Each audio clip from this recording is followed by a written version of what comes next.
Vous êtes en compagnie de Radio Taïwan International et tout de suite, Jean-Yves Heurtebise vous présente son émission Géopolitique en Asie. Chers auditeurs de Radio Taïwan International, bonjour pour ce nouveau podcast. Nous allons revenir évidemment sur l'actualité en cours et donc l'ensemble des émissions aux 3 dernières semaines restent d'actualité et demandent aussi à être complétées. Donc on entre aujourd'hui donc dans la 5e semaine de cette guerre et les conséquences de celle-ci se mondialisent et touchent évidemment toutes les régions du monde et particulièrement la région Asie, qui est extrêmement dépendante des flux notamment d'hydrocarbures qui sortent du détroit d'Ormuz, qui est pour l'instant contrôlé par le régime iranien. Ça fait partie des conséquences, on va dire, à la fois prévisibles, mais qui apparemment n'ont pas été considérées comme dignes d'être pris en compte dans la décision israélo-américaine de mener cette guerre. Et cela montre que tout conflit en fait régional aujourd'hui dans un monde extrêmement globalisé est directement mondial. Ce qui donc relance à nouveau la question de savoir si on n'est pas là à nouveau dans un cas d'une 3e guerre mondiale qui se développe sur différents fronts et à chaque fois qui se mondialise de plus en plus. Parce que les acteurs qui sont partie prenante de la guerre en Iran dépassent simplement les États-Unis, Israël et l'Iran. On sait que l'Iran n'a pas cessé, ne cesse toujours pas d'envoyer des missiles sur ses voisins du Golfe. Ceux-ci sont sans doute près du point de rupture concernant cela. Les Émirats arabes unis pourraient on va dire, se joindre aux États-Unis et aux autres puissances dans leur nécessité, leur désir d'ouvrir le détroit d'Ormuz. Ça serait un tournant absolument vital et dramatique de cette guerre-là. Donc il n'y a pas que l'ensemble des pays du Golfe qui sont touchés. Comme on l'a dit, la Corée du Sud, Taïwan, les Philippines dépendent des hydrocarbures. Aujourd'hui, aux Philippines, le prix de l'essence devient un sujet de préoccupation nationale et cette préoccupation nationale peut toucher à la popularité de Marcos Junior et pourrait à terme favoriser ses opposants politiques, ce qui serait ici une conséquence extrêmement dommageable pour les intérêts américains dans le Pacifique, puisque l'opposition aussi aux États-Unis se joue aussi en partie sur un élément plutôt américain aujourd'hui ou un élément plutôt pro-chinois. Et donc, s'il est vrai que les États-Unis ont mené cette guerre aussi pour des raisons on va dire, d'amoindrir l'extension stratégique, de limiter l'extension stratégique de la Chine en coupant ses partenaires stratégiques principaux, d'abord en Amérique du Sud avec le Venezuela, ensuite en Moyen-Orient avec l'Iran, les conséquences, en fait, de cette guerre sont encore à se déployer et il n'est pas certain que les États-Unis puissent sortir gagnants de cette guerre. Il n'est pas non plus certain que les États-Unis puissent sortir gagnants. Et donc c'est là, en fait, ce dont on voudrait discuter aujourd'hui, c'est qu'aujourd'hui, donc on est dans un monde donc de l'information continue, dans le monde des flux de news 24 heures sur 24. Il y a une volonté en fait de conclure, une volonté d'avoir un point de vue final sur une situation et une volonté en fait d'extraire une sorte de morale. Et donc cette volonté en fait de conclure, cette volonté d'extraire une morale avec un gagnant et un perdant, en fait se heurte à la complexité des événements. Donc on se rappelle qu'au départ, l'idée sans doute de Donald Trump et de son entourage, donc qui avait été sans doute convaincu par l'entourage donc de Netanyahou, du Premier ministre israélien, était de se dire que avec une décapitation rapide du pouvoir en place, il pourrait y avoir une sorte de révolution populaire qui entraînerait un changement de régime, qui serait plus favorable aux États-Unis, qui permettrait aux États-Unis d'avoir l'accès au pétrole, ce qui est évidemment un des buts avoués, d'ailleurs tout à fait avoué de Donald Trump. Mais évidemment, les choses ne sont pas passées ainsi. Donc l'Iran, c'est pas le Venezuela.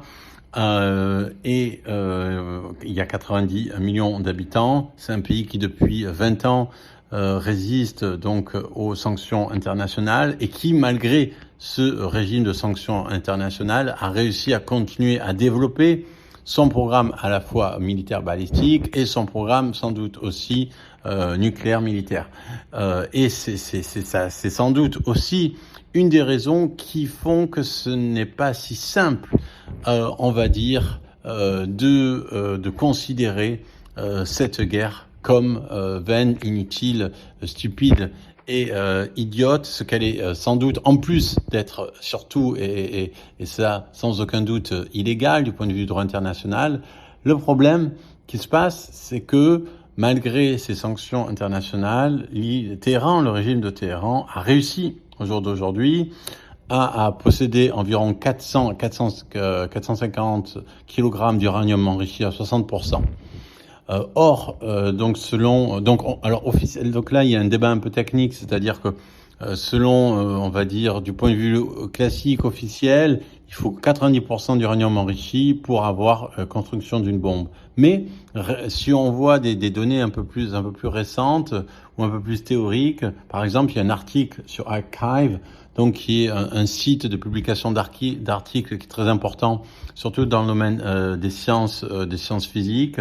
Donc il y a un chercheur ou en biologie qui publie avant, c'est une sorte de preprint, c'est une publication avant publication officielle dans un journal. Ça peut être un draft, ça peut être confirmé ensuite ou infirmé ensuite. Mais donc il y a un chercheur en physique nucléaire qui a affirmé, donc dans un article de 2025 sur Archive, que selon lui, à peine 40 kg d'uranium enrichi à 60% suffisent pour fabriquer une arme nucléaire rudimentaire d'une puissance de l'ordre du kilotonne.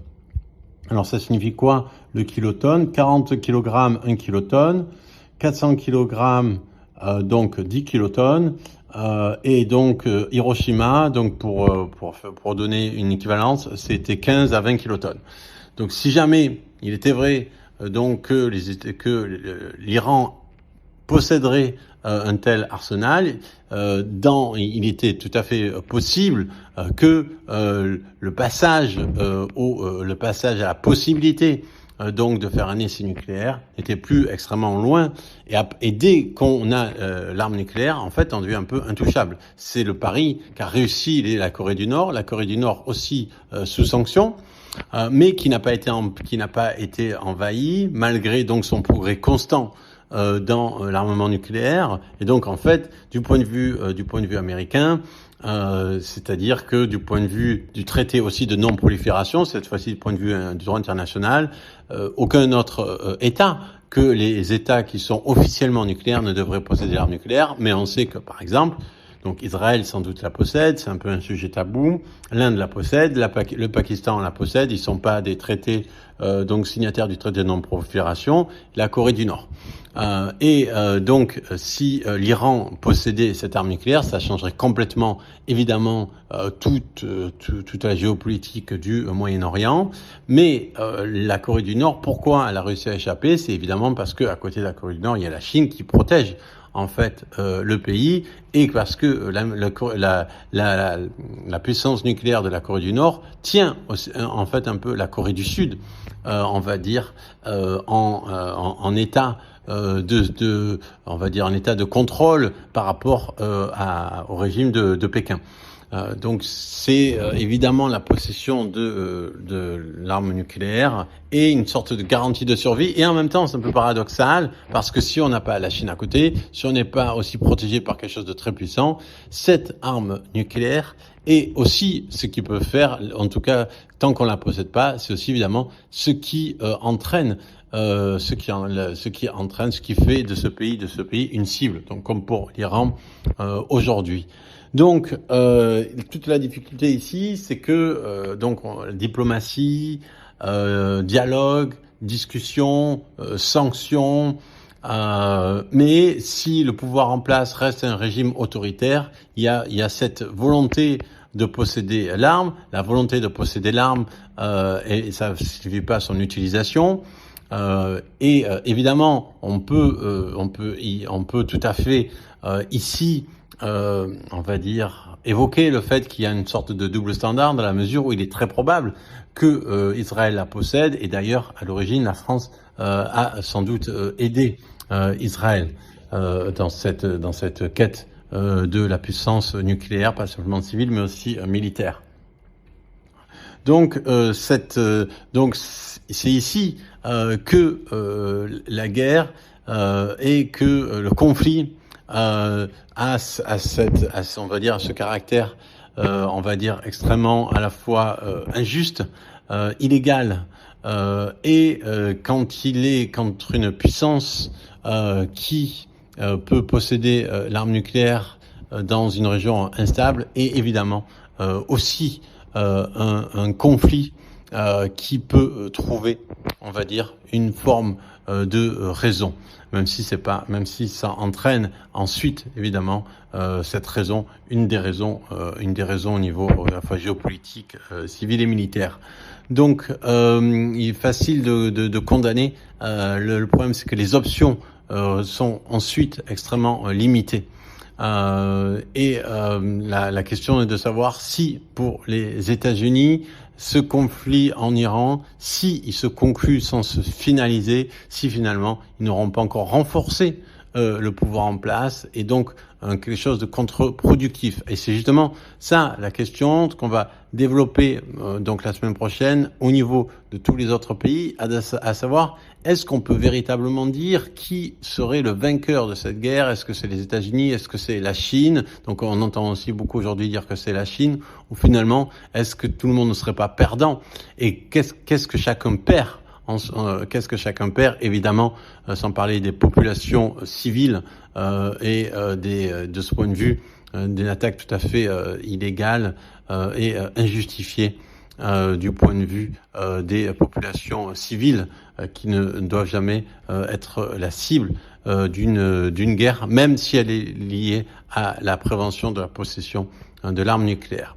Donc on va continuer la semaine prochaine pour discuter, on va dire, du point de vue à la fois régional et global sur ces conséquences multifactorielles et internationales de cette guerre. C'était Jean-Yves Heurtebise dans son émission Géopolitique en Asie pour RTI.